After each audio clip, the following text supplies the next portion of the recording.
I just got my hands on this today. It's pretty cool. I think it retails for $20. It's just it's a plastic folder. And at first when I heard about it, I was like, God, I just wasn't sure how this thing would roll. But it's not bad. It's pretty cool for the money, man. I think that it's pretty decent. So, I mean, you can't beat it. We go here like that. So, it's still kind of clunking along. Give me a day with it. I bet you I'd be pretty smooth with this thing though, but it rolls out pretty well. It feels like everything's free. I mean, it's just the pins don't hold it too tight, which is a big problem. A lot of times people will wiggle it to loosen it. It does hold the edge. You got a really decent Balisong under $20. Can't beat it. Cold steel. Buy it.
The difference between someone that is well trained in stabbing and ordinary people stabbing.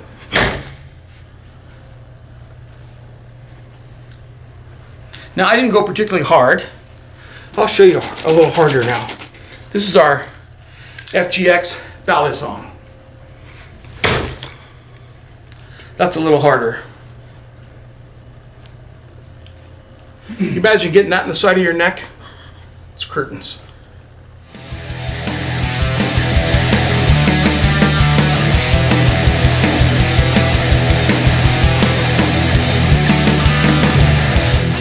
It's under the weight of a regular knife. You break it, you don't care. Yeah. You know. It's a lifesaver to carry for 2 ounces. Yeah. That has its own sheath. Yeah. So you can clip it or put it in any kind of pouch or whatever and drag it out and go. Yeah. Now that wasn't even a very good yield. You probably caught that on camera. I did. It's like this. Pop the latch like that. Yeah. I had time to latch it, but still, that's totally buried in you, and that was maybe 1.5 seconds max. And that's a lot denser than a human. Oh, by far. Yeah. There's no human being that's got cardboard for skin and flesh. Yeah. You know? Oh yeah. That's going straight through you. When you hit with reverse grip, like this, that's enough power to go through your bones. So you go through the rib cage, you know, you may blunt your tip a little bit on the ribs. And here's another secret that most people have never stabbed in anything that has ribs before. When you hit and you feel that rib, you pull out and you go right next to it and go in. Yeah. So I've done this many times where I've stabbed stuff. You already fractured the rib. And I've done this and I go bounce and I feel the rib resist and I come out like this and I go right next to it and right in. So you want to get that gap between the ribs. The advantage of the reverse grip, and this is why I'll switch to it sometimes for the finish, is because I can do that. Yeah. Right through rib cage. So even a human's ribs won't survive that kind of a blow. And that's just, for all intent and purpose, a plastic knife doing all that. Very underestimated. Somebody will see that and think you can't get that kind of performance out of something that's made of plastic.